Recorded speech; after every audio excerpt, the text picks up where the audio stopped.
Pagkatapos ng mahabang linggo sa trabaho, may isang bagay akong hindi pwedeng palampasin, ang paglilinis ng bahay.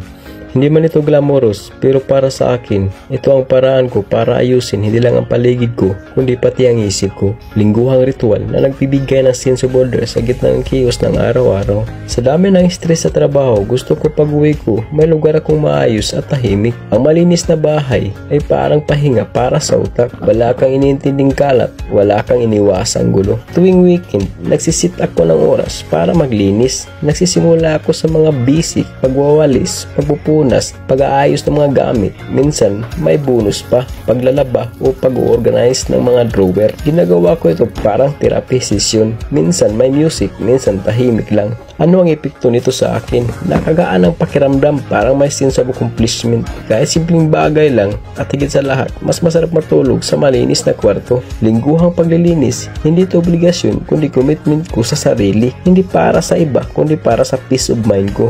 Sa bawat punas, bawat walis, bawat ayos ng gamit, unti-unti kong binubuo ang espasyo kung saan ako pwedeng huminga ng malalim at magpahinga ng totoo.